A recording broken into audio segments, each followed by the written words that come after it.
রাষ্ট্রপতির উপর ধন্যবাদ জ্ঞাপন বক্তব্য। রাষ্ট্রপতির বক্তব্য আমি শুনিও নাই, পড়িও নাই, এবং সেই বক্তব্য দেওয়ার সুযোগ করে দেওয়াকে আমরা প্রত্যাখ্যান জানিয়েছিলাম। আমরা খুব স্পষ্টভাবে বলেছিলাম যে এই রাষ্ট্রপতির অপসারণ প্রয়োজন, তাকে গ্রেফতার করা প্রয়োজন। এই রাষ্ট্রপতির আর কোনো অধিকার নেই বঙ্গভবনে থাকার, এইখানে এসে বক্তব্য দেওয়ার। প্রেসিডেন্ট শাহাবুদ্দিন চুপ্পু, তার কিছু কুকীর্তির কথা মাননীয় স্পিকার হাউসের সামনে তুলে ধরছি। তিনি দুদকের কমিশনার ছিলেন। তাকে দুদকের কমিশনারের করা হয়েছিল 3টি অ্যাসাইনমেন্ট দিয়ে। 1 নম্বর হচ্ছে খালেদা জিয়া এবং তারেক রহমানের বিরুদ্ধে দুর্নীতির অভিযোগের শাস্তি নিশ্চিত করা। 2 নম্বর পদ্মা সেতুর দুর্নীতির অভিযোগ থেকে আওয়ামী লীগকে ক্লিন শিট দেওয়া। 3 নম্বর ফখরুদ্দিন মঈনুদ্দিন সরকারের সময় শেখ হাসিনা সহ আওয়ামী লীগ নেতাদের বিরুদ্ধে হওয়া দুর্নীতির মামলাগুলোকে বাতিল করে দেওয়া।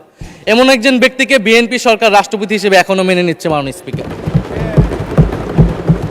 আরেকটি ঘটনা বলি, 2009 সালে শেখ হাসিনার ক্যাঙ্গারু আদালতের নির্দেশে এই শাহাবুদ্দিন চুপ্পুর নেতৃত্বে 3 সদস্যের judicial inquiry commission on minority torture in 2001 করেছিল শেখ হাসিনার ক্যাঙ্গারু কোর্ট। এই প্রতিবেদন অনুসারে বিএনপির 26,000 বিএনপির নেতাকর্মীকে 2001 সালে ক্ষমতায় এসে কয়েক হাজার হিন্দুকে তারা হত্যা করেছে, এজন্য দায়ী করা হয়েছিল মাননীয় স্পিকার। এবং আওয়ামী লীগ এই রিপোর্ট দেশে বিদেশে এই রিপোর্ট ফেরি করে তারা নিজেদের এখানে ক্ষমতায় থাকাটাকে পাকাপোক্ত করেছিল। মাননীয় স্পিকার, এই রাষ্ট্রপতি চুপ্পু এস আলমের হাতে ইসলামী ব্যাংকে তুলে দেওয়ার কারিগর, 2 কোটি আমানতকারীকে পথে বসিয়েছিল। এবং জুলাই গণহত্যার সময় তার ভূমিকা, ফ্যাসিবাদের সাথে তার সংশ্লিষ্টতা সবকিছু আমরা জানি। আমাদের দুর্ভাগ্য, এই দুর্নীতিবাজ, অপদার্থ, মিথ্যুক, গণহত্যার দোসর এখনো বাংলাদেশের রাষ্ট্রপতি। একটা আলোচনা কয়েকবার এসেছে যে রাষ্ট্রপতির অধীনে কেন শপথ নিয়েছি আমরা বলতে এখানে ব্যক্তিগতভাবে আমার কথাই বলেছে, কারণ আমি এখানে শপথ নিয়েছিলাম। তো মাননীয় স্পিকার, সেই সময়ের প্রেক্ষাপট আর এখনকার প্রেক্ষাপট কি এক? জুলাই গণ অভ্যুত্থানের পরে 5ই আগস্টের পরে আমাদের সামনে 2টা অপশন ছিল। আমরা বলেছিলাম জাতীয় সরকার করতে হবে, সেই জাতীয় সরকারের প্রস্তাব বিএনপি নাকচ করে দিয়েছে।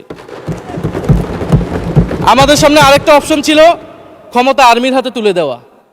যদি আমরা সেই দিকে আগাতাম, আজকে তারা এখানে বসতে পারতেন কিনা মাননীয় স্পিকার, সেটা সন্দেহ আছে।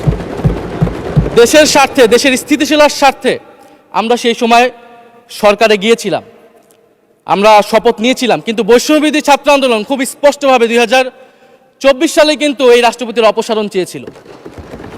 সেই সময় সাংবিধানিক ধারাবাহিকতার কথা বলে রাষ্ট্রপতির পক্ষে অবস্থান নিয়েছিল বিএনপির মহাসচিব মির্জা ফখরুল আলমগীর সাহেব, তিনি নিজেই কথা বলেছিলেন।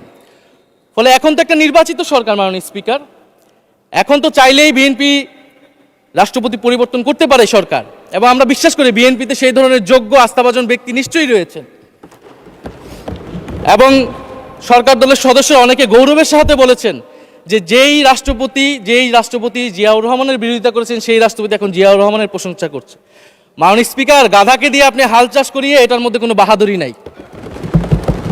এটা আপনাদের দেউলিয়ত্ব, সরকারের দেউলিয়াত্ব যে সরকার এখনো রাষ্ট্রপতি পরিবর্তন করতে পারছে না মাননীয় স্পিকার।